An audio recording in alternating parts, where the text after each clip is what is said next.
Soyez bénis là où vous êtes et bon réveil matinal. Que la grâce de Dieu vous accompagne encore en cette journée. Nous allons donc commencer notre journée par la lecture biblique. Alors notre texte de ce matin, il est dans le livre des Actes, Actes chapitre 4, Actes chapitre 3, dans le livre du verset 1 au verset 8. Voilà ce que nous pouvons lire. Il était 3 heures de l'après-midi, l'heure de la prière. Pierre et Jean montaient ensemble au temple. Or, on amenait un homme boiteux de naissance, qu'on installait tous les jours à la porte du temple, appelé la Belle, pour qu'il demande l'aumône à ceux qui entraient dans le temple. Voyant Pierre et Jean sur le point d'y entrer, cet homme leur demanda l'aumône. Pierre, accompagné de Jean, fixa les yeux sur lui et dit « Regarde-nous ». Il les regardait attentivement, s'attendant à recevoir d'eux quelque chose. Alors Pierre lui dit, « Je n'ai ni or, ni argent, ni or, mais ce que j'ai, je te le donne. Au nom de Jésus-Christ de Nazareth, lève-toi et marche. » Puis il le prit par la main droite et le fit lever.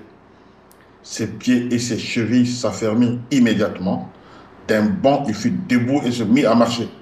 Il entra avec eux dans le temple, marchant, sautant et adressant des louanges à Dieu. Voilà donc cette belle histoire que nous pouvons lire dans Actes des Apôtres, chapitre 3, verset 1 au verset 8.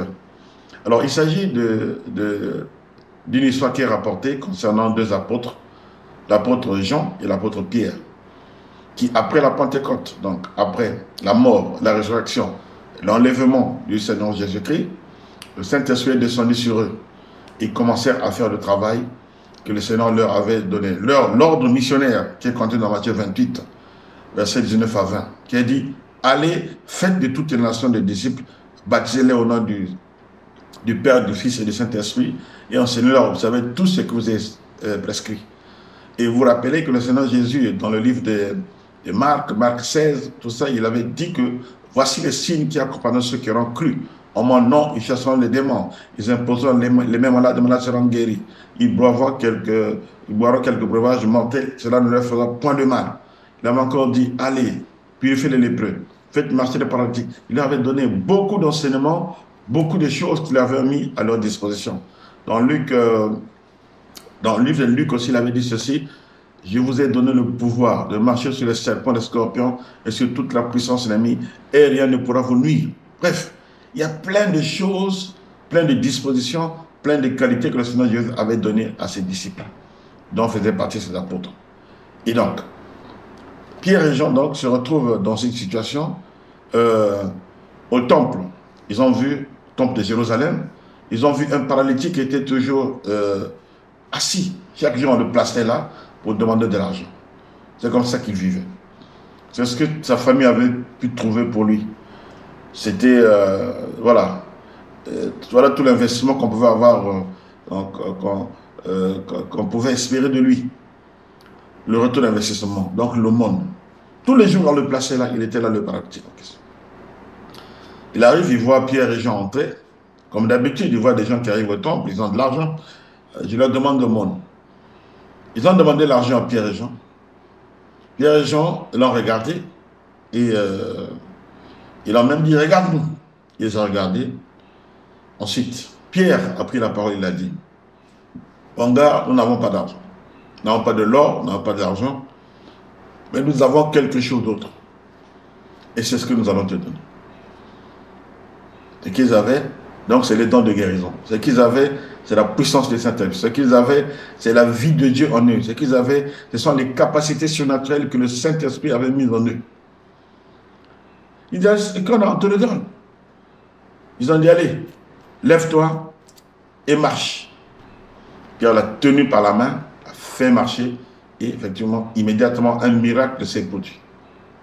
Un miracle s'est produit, et le monsieur s'est mis à marcher. Il est entré avec au temple, il a sauté, il était content, il louait le Seigneur. Voilà donc l'explication littérale de notre texte de ce matin. Alors, la leçon que nous tirons, nous, ce matin, et donc, nous allons nous concentrer sur le verset 6, Actes chapitre 3, verset 6, qui dit ceci, « Je n'ai ni argent ni or, mais ce que j'ai, je te le donne. Ce que j'ai, je te le donne. C'est donc l'expression que nous retenons ce matin. Ce que j'ai, je te le donne. C'est ce que doit faire tout chrétien. C'est ce que doit faire tout disciple du Seigneur Jésus-Christ. Ce que tu as, tu dois le donner. Ce que tu as, c'est ce que tu dois donner à ce monde perdu. Ce que tu as, c'est ce que tu dois donner à ce monde qui a tant de besoins. Il y a des gens qui sont malades. Il y a des gens qui sont démunis. Il y a des gens qui souffrent dans la pauvreté. Il y a des gens qui ont des problèmes émotionnels. Il y a des gens qui vivent de dépression. Il y a des gens qui sont alités pendant des années. Il y a des gens qui ont des pertes de sang. Il y a des gens qui ont des cancers. Il y a des gens qui ont des problèmes, des situations. Le Seigneur avait dit, ce qui est impossible aux hommes, à Dieu, tout est possible. Tout est possible à Dieu. Dieu a caché ses dons dans la vie des disciples, dans la vie des chrétiens. Et les disciples du Seigneur ont pour mission de répondre aux besoins de ce monde. Il faut parler du salut, pour le salut des âmes, oui. Mais ce monde a aussi des besoins. Et toi, en tant que disciple, tu as quelque chose que tu as reçu. C'est peut-être parce que tu ne le sais pas. Découvre ce que tu as reçu et donne-le. Donne-le. Tout ce que tu possèdes, que Dieu t'a donné, tu dois le mettre à la disposition de l'humanité, à la disposition de ceux qui souffrent, à la disposition de ceux qui ont besoin du Seigneur. Pour Pierre, c'était les dons de guérison. Il a donné les dons de guérison, il a donné la capacité de guérir les malades, de faire marcher les paralytiques, les infirmes, les boiteux, autres. Il a donné, il a utilisé ça. Et voilà, un miracle s'est produit pour la gloire de Dieu. Et c'est ça qui peut amener la conversion. Qu'est-ce que Dieu t'a donné, toi? Déjà, d'avoir la capacité de parler, la voix. Tu peux donner une bonne parole à quelqu'un. Tu peux exhorter quelqu'un. Tu peux parler de Jésus à quelqu'un. Tu peux parler de l'amour de Dieu à quelqu'un. Déjà, la voix, ta voix. C'est un grand don. Parce qu'il y en a qui n'ont pas la voix. Mais Dieu t'a donné la voix, toi. Dieu t'a donné la capacité de parler, l'expression orale. Il y a des gens qui parlent très bien. Il y a des gens qui argumentent. Il y a des gens qui font des conférences dans le monde. Il y a des gens qui ont appris l'art oratoire, les arts oratoires. Il y a des gens qui savent parler. Mais mets ça à la disposition du Seigneur. Dieu va te donner de l'assurance. Dieu t'a donné tout ça là pour que tu l'utilises pour sa gloire. Ce que tu as, tu le donnes. Si c'est seulement la voix, donne. Qu'est-ce que tu as? Tu as aussi des pieds qui peuvent aller de lieu en lieu pour communiquer l'amour de Dieu, pour parler de l'amour de Dieu. Tu as tes pieds. Tu as ta vie déjà, ta vie entière. C'est un don. C'est ce que Dieu t'a donné, la vie, l'être, le mouvement. Et tu peux aller te déplacer, parler aux gens. Qu'est-ce que tu as d'autre? Mais Pierre a dit, je n'ai ni or ni argent. Mais si toi tu as de l'argent, puis tu as de l'or, si tu as de l'argent, ton or, ce que Dieu te donne, mets ça à la disposition du Seigneur pour le salut des âmes. Si tu as de l'argent qui peut soutenir ceux qui travaillent sur le terrain, qui ont besoin de soutien pour que l'œuvre de Dieu avance, mets ça à la disposition. Ce que tu as, tu le donnes. Posséder de l'argent, si Dieu te donne de l'argent, si Dieu te bénit, c'est une mission. Il faut le donner pour que l'œuvre de Dieu avance. Il faut le donner. Je suis désolé de ce que les gens disent aujourd'hui, on nous exploite, il y a ceci, il y a des gens qui se sont... Mais c'est à toi d'avoir le discernement. On ne donne pas partout. Il faut vraiment découvrir des gens sérieux qui ont envie, qui ont besoin, qui sont en train de servir le Seigneur. Et que leur action, c'est vraiment pour le Seigneur. Ce n'est pas pour... ce n'est pas de l'escroquerie et tout. Donne, ça existe. Si tu trouves, donne pour que l'œuvre de Dieu avance. Ce que tu as, tu le donnes. Tu as peut-être aussi des dons spirituels. Quels sont les dons que Dieu t'a donnés? Et donc, c'est un église, une fois j'avais prié pour un mort, il a été ressuscité. Un jour, j'ai prié pour un malade, il a été ressuscité. Il a fait juste un sujet de gloire, il commence à se glorifier et tout. Ça devient comme dans les archives, ça devient dans son CV de l'histoire. Mais non, si tu as un don de guérison, prie pour les malades.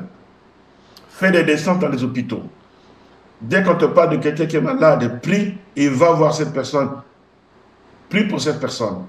Et quand le miracle se produira, tu en profites pour communiquer l'évangile. Tu auras peut-être fait des disciples dans ce milieu-là. Ce que tu as, tu dois le donner. Tu dois le donner. Quels sont les dons que Dieu t'a donnés? Les dons de prophétie, utilise-les. Les dons d'opérer les miracles, utilise-les. Utilise-les. Ouais, certains dons que le Seigneur m'a donnés, je les reconnais. Qu'est-ce que je fais? Je les utilise aujourd'hui. Dès que j'ai une occasion, j'utilise ces dons-là. Je prie pour les gens. De temps en temps, Dieu me donne un peu d'argent. Quand je peux, je soutiens des ministères. Quand je peux, je soutiens des gens qui sont démunis. Même des païens. Tu vois parfois quelqu'un, tu sais, dans le milieu où nous travaillons, parfois tu vois une personne en train de pleurer. Personne qui travaille en train de pleurer en passant pleurer. Qu'est-ce qui se passe? La personne t'explique qu'elle vit une situation d'une personne malade et elle n'a pas de soutien. Ce que tu as, tu donnes. Le peu que tu peux trouver là, tu dis, ah, tiens, j'ai 10 000, j'ai 20 000 là, et ça peut aider à acheter les médicaments. Donne. Tu vis avec des voisins, ils souffrent, les enfants ne vont pas à l'école, ils ont des problèmes de maladie et tout ça là. Si tu peux aider, aide. Et les orphelins qui existent. Si tu peux apporter ton aide là-bas, apporte ton aide. Ce que j'ai, je te le donne. Voilà donc la mission que nous avons reçue, de donner. C'est ça l'amour aussi, c'est la définition de l'amour. Dieu a tant aimé le monde qu'il a donné. Dieu a fait un grand don. Il a fait une offrande. Il a donné son Fils unique. Afin que quiconque croit en lui ne périsse pas, mais qu'il ait la vie éternelle. Dieu a sacrifié le Fils. Jésus à la croix, il a donné Jésus pour que nous ayons la vie éternelle. C'est ce qu'il est dit en Jean 3, 16. Alors, bien aimés, ce matin, je nous encourage à donner ce que nous avons. On ne te demande pas d'inventer. On ne te demande pas de chercher des choses à donner.